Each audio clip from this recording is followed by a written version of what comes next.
Right, today we're going to study Sutta Discovery, or SD 45.14, chapter 14. The title of the Sutta is called Arahatta, Acelaka, Kassapa Sutta. So that's the title. It's quite a long title. It's quite descriptive. We use Pali because it's an ancient language which recorded the Buddha's teaching. So it's a very convenient way of preserving the Buddha's teaching over time, because as we know, even English language as a living language, the meaning changes over time.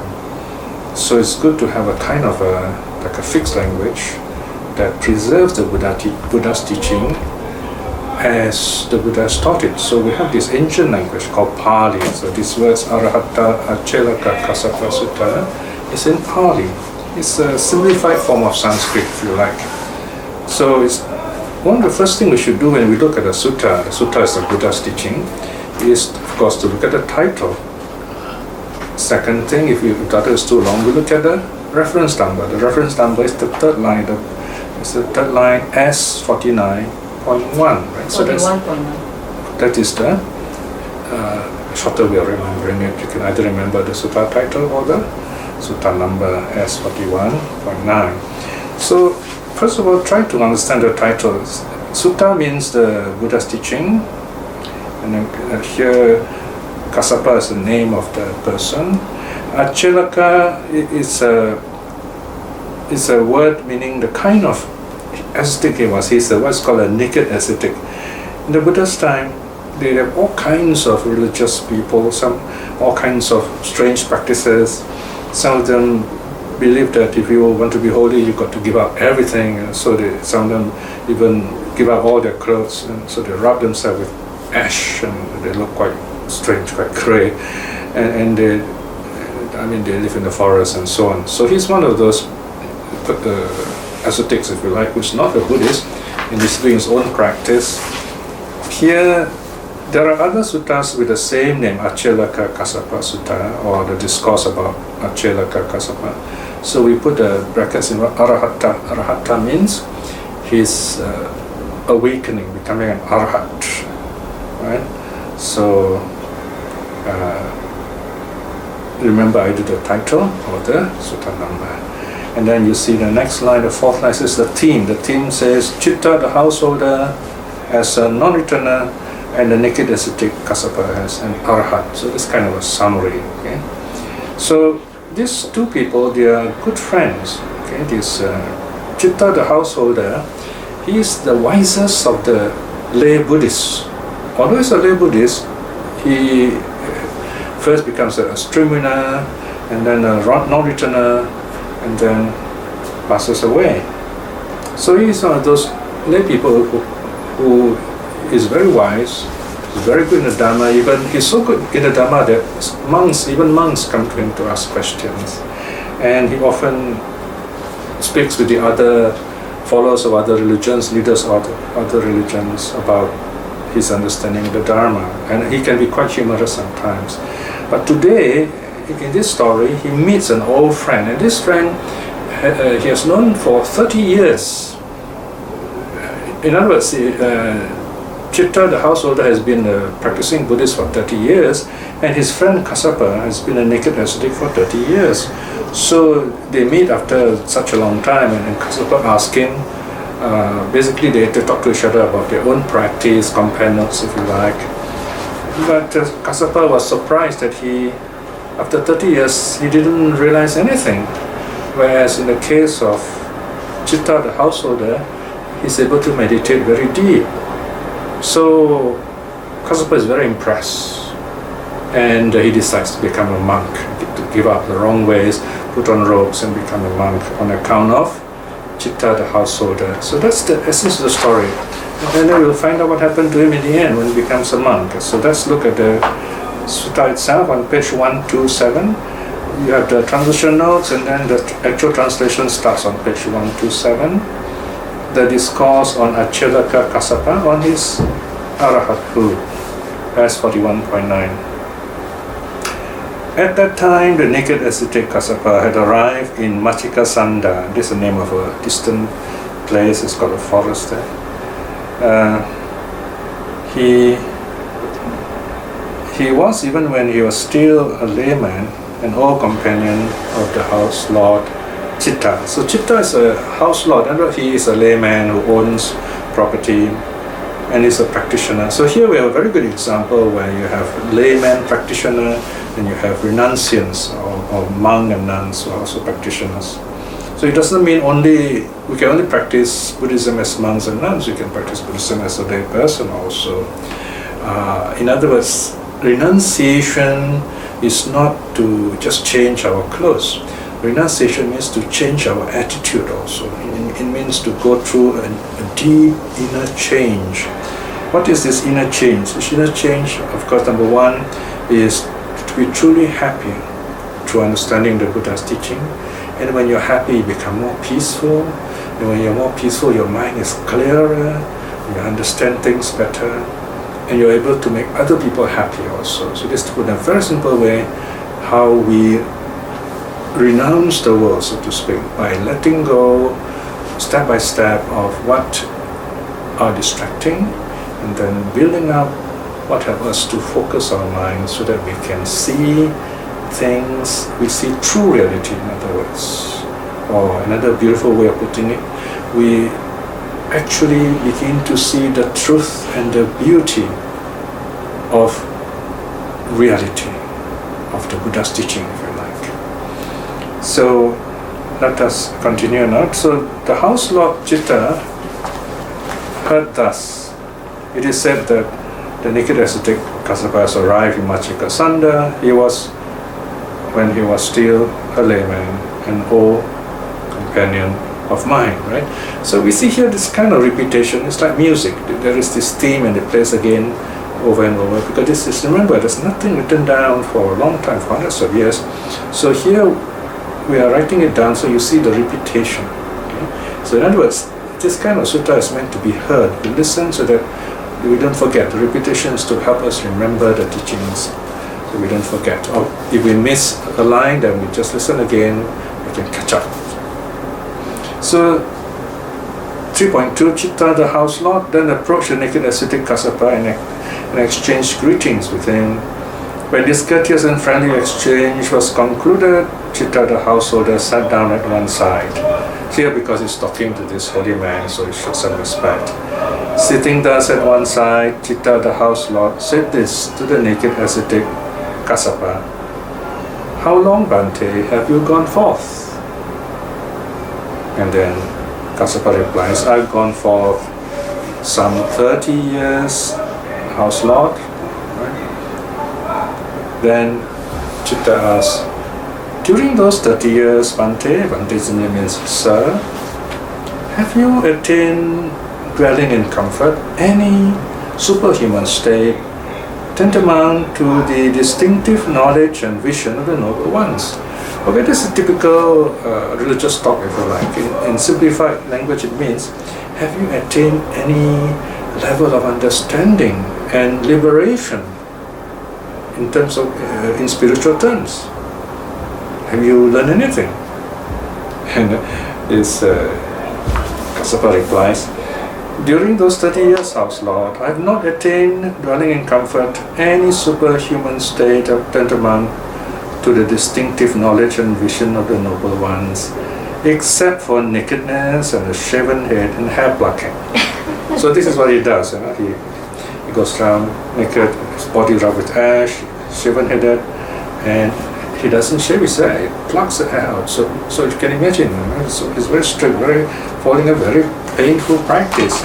And despite following all these rituals, after 30 years, he did not gain anything.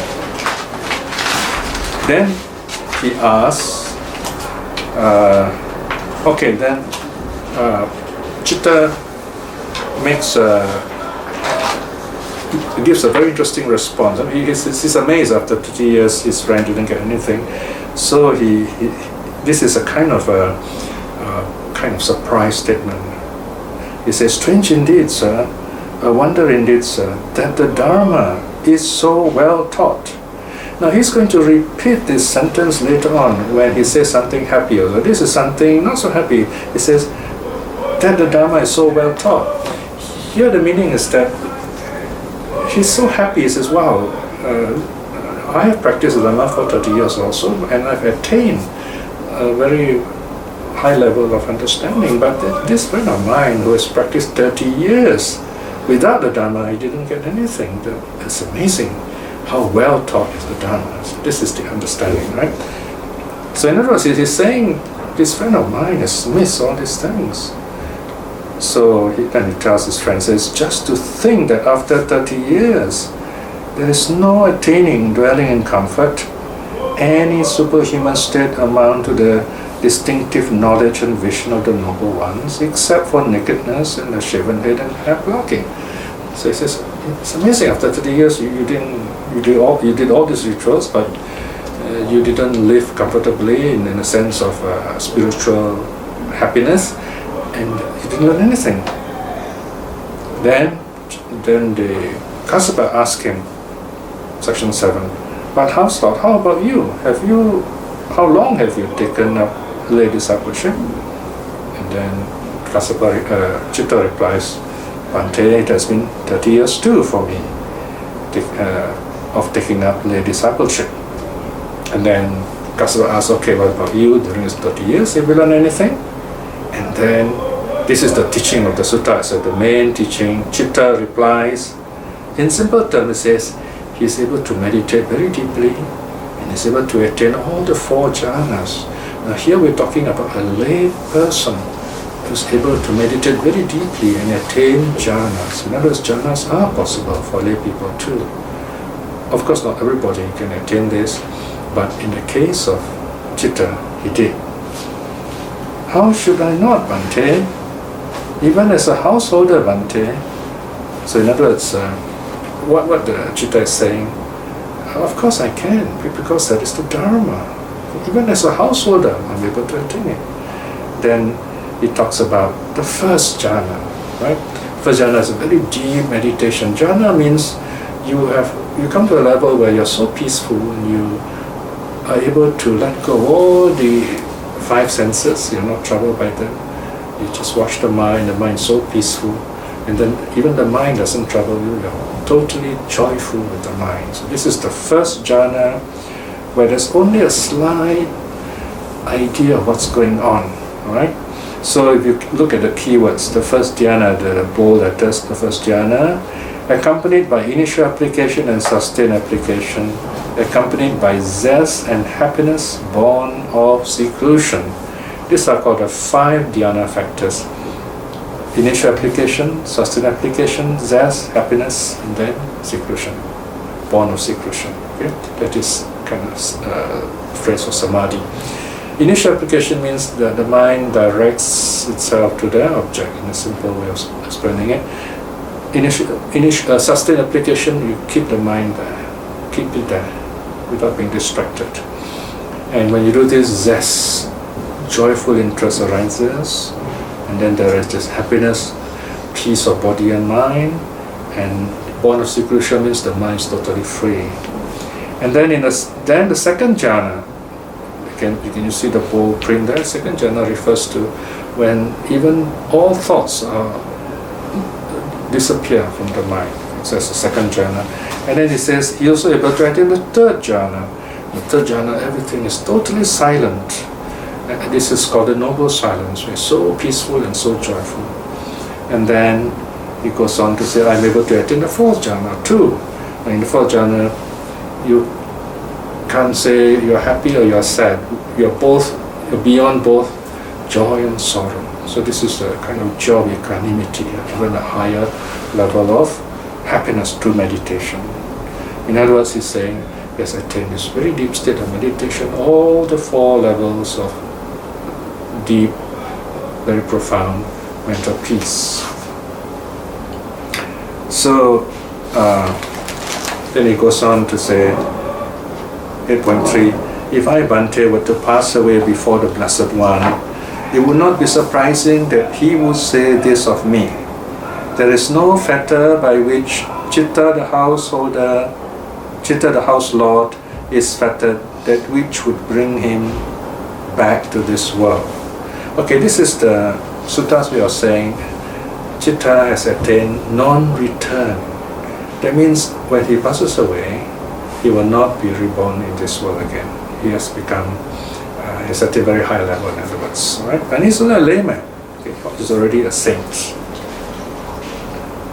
So at this point, the Kassapa is very impressed.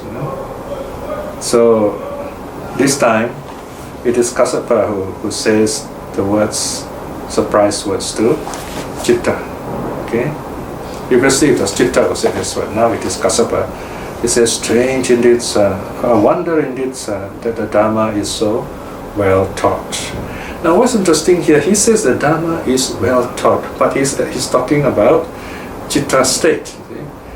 He's saying that Citta really benefits from the Dharma.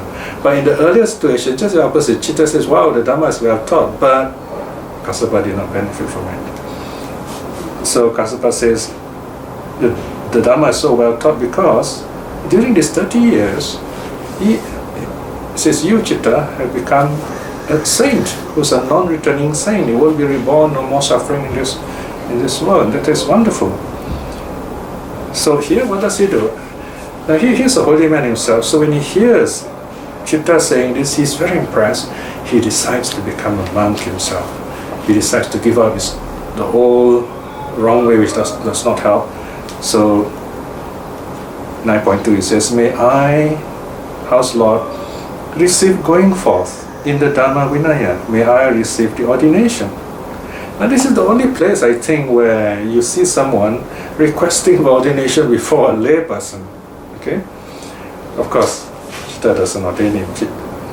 Then the House Lord Citta took the naked ascetic Kassapa to the elder monks and said this to them. This Mante is Acelaka Kassapa, an old companion of mine when we were laymen. May the elders ordain this person. I will gladly provide the requisites of robe, bowl, lodging, and medicine and support for the sick. He's a rich man too, so he said, I'll be his sponsor. I will give him the 4 requisites: robe, bowl, lodging, and medical care. Right? So here we see a friend helping another friend to progress in the Dharma, to become a monk, to renounce the world. So Kassapa becomes a monk, and then 11. Then the Venerable Kassapa, so now it's called Venerable Kassapa.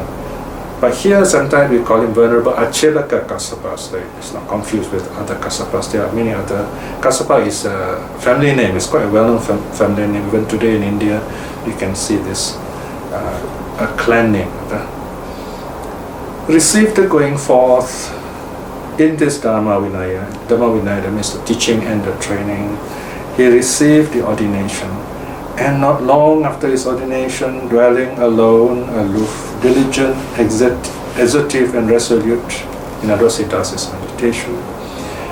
In no long time at all, right here and now, having realized it for himself, through direct knowledge, attain and dwell in the supreme goal of the holy life, for the sake of which sons of family rightly go forth from the household life into homelessness.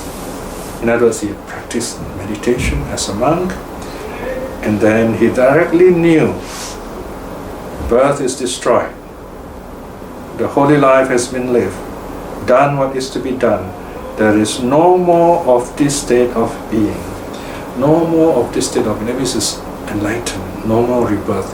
Once you see these 4 lines, you know he has become an arhat. No more suffering. And the Venerable Kassapa became one of the arhats. Now there are 4 kinds of saints: stream winners, non-returners, once returner, non-returners, arhats. So we see here Citta becoming a non-returner, but he recommends his friend to be a monk, and he becomes an arhat, fully awakened. So it's kind of like one step ahead of Citta. So in a sense, when he became a monk, he became an arhat. So here we see another interesting point where if we become monks and nuns, it's easier to meditate, practice the Dharma, to become arhats, even in this life itself. For lay people who are still busy with their lay life, the most, perhaps in the case of Citta, he attains non-return. Of course, there are cases where lay people also attain arhathood, but it's rare. The one reason is because once you become an arhat, you're so happy, you won't be attached to things, you'll be happily meditating, a very good meditation, you don't feel like working, you don't need the money. So even you meditate until you pass away. That is why it is said that lay people won't last very long if they become arhats. However, if a lay person becomes a monk, or in the case of a woman becomes a nun, then they have to keep to the rules, the Vinaya rules. They have to go for alms round, and then they will live, they will teach the Dharma. So in that sense, the Dharma protects them, and it is also for our benefit that these lay people becoming arhats, becoming monks and as arhats, they will continue living for our benefit. So this is a very beautiful sutta showing spiritual friendship between a lay person, Citta, who is a very good meditator, and his old friend, this naked ascetic called Kassapa, who later decides to become a monk because he sees his Citta, his friend, happy and attaining this deep state of meditation. And so this is where you find, as Buddhist friends, it is our task to show our happiness to others. It's the best way to teach the Dharma. Sometimes you don't need to say anything. You just meet people, you just smile, you be happy with them, you show how peaceful and happy you are. And people are very impressed. They feel it and they ask, how come you feel so peaceful? And that's when you tell them, I learn the Dharma, I'm happy with the Dharma, I do my meditation. But in the case of Citta, he says, yeah, this is what I do.